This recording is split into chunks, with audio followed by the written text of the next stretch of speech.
Vamos falar da campanha do Agosto Azul, o mês que trabalha a saúde do homem.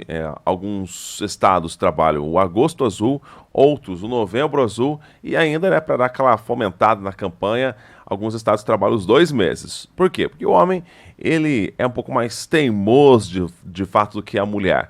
Muitas vezes só procura ajuda médica quando já a dor é insuportável. Só que no caso de um câncer de próstata, aí pode ser tarde e os tratamentos somente ser paliativo, né, dependendo aí o grau do estágio já do câncer.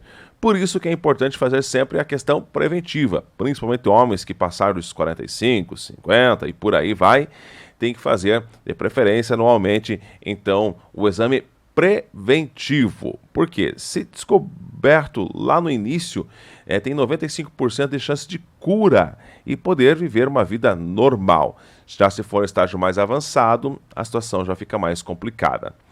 Hoje a gente traz matéria especial com o médico urologista Dr. Fabrício Geiser, aqui de Santa Catarina, falando sobre o que é justamente a próstata, né, esse órgão tão pequenininho e que pode, é claro, trazer problemas muito sérios aí para os homens. Por isso, é importante fazer a prevenção.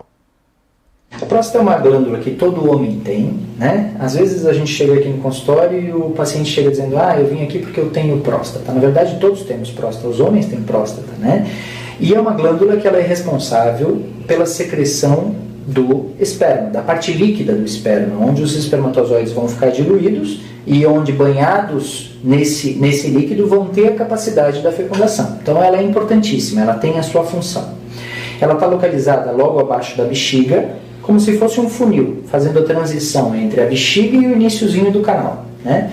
E nessa localização, ela pode, ao longo da idade, aumentar de volume. E nesse contexto, a gente pode ter, com esse aumento de volume, alguns sintomas, alguns problemas.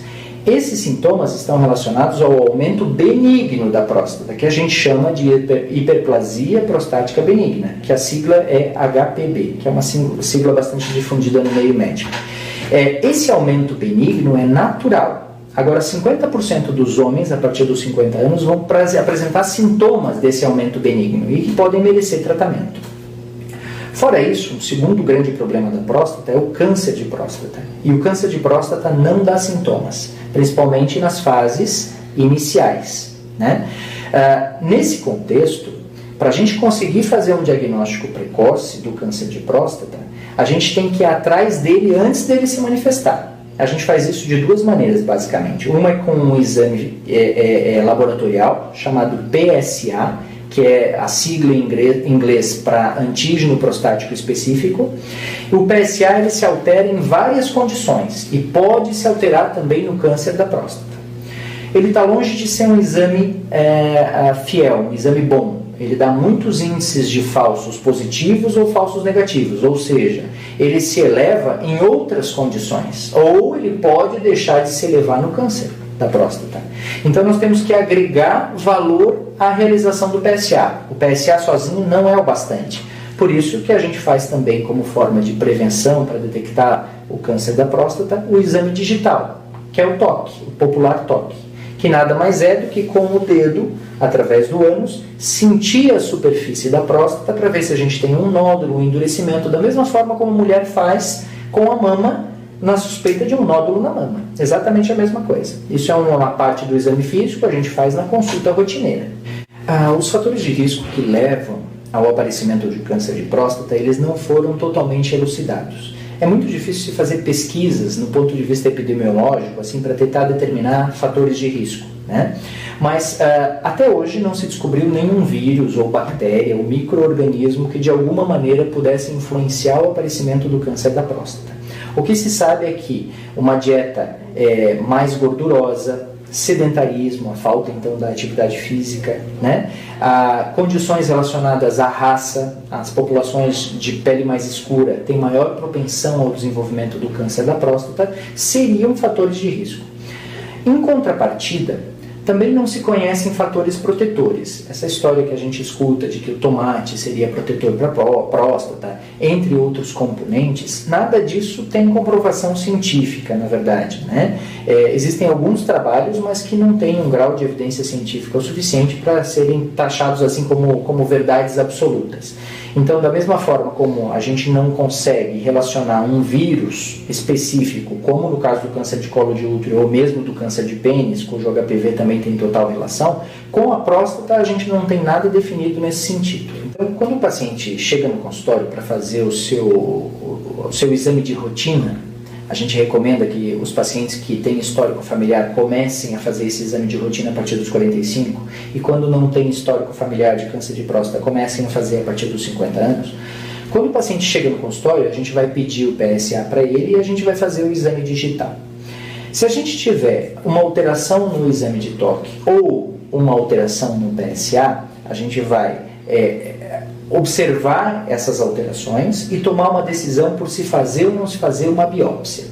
Hoje, a biópsia da próstata, guiada por um ultrassom por via transretal, é a principal forma de se estabelecer o diagnóstico. Esse diagnóstico é patológico, é na lâmina lá do médico especialista que vai olhar no microscópio e ver se existe alguma alteração na célula que ele possa classificar isso como câncer, né?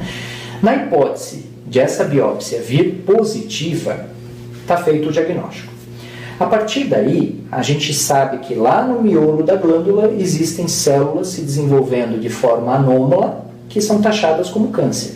A palavra câncer quer dizer que essas células podem, de alguma maneira, sair da próstata e se instalar em outros órgãos ou mesmo nas ínguas, nos linfonodos internos, né?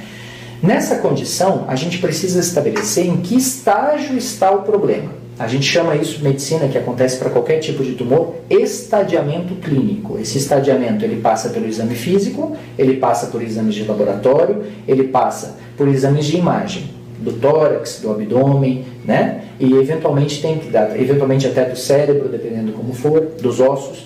E eles têm que ser feitos, como eu já coloquei no começo, para fazer a graduação desse tumor, em que estágio ele se encontra. A partir do estágio, a gente toma a decisão por que forma de tratamento. Nos estágios mais iniciais, o tratamento é cirúrgico. Com a cirurgia, a gente remove toda a próstata, as vesículas seminais, né? E, eventualmente, as ínguas, os linfonodos, para evitar que ocorra a disseminação para esses linfonodos. Isso nos estágios iniciais. Quando a gente já tem um estágio um pouco mais avançado, a cirurgia já perde o seu papel e aí a gente pode lançar mão principalmente da radioterapia ou de outras drogas injetáveis ou por via oral para tentar fazer daí sim o controle da doença, não mais com fim curativo, mas paliativo. Essa é a possibilidade. Tá? Então, existem diversas formas, ou às vezes combinações de formas de tratamento. Vai depender tudo do estágio em que o paciente se encontra. Para isso, tem que se fazer todo esse processo. Por isso que a gente fica batendo nessa tecla de o homem vir ao urologista para fazer o exame digital, o toque, né? Fazer o PSA, conversar, ver o histórico familiar, fazer uma boa anamnese, uma boa entrevista.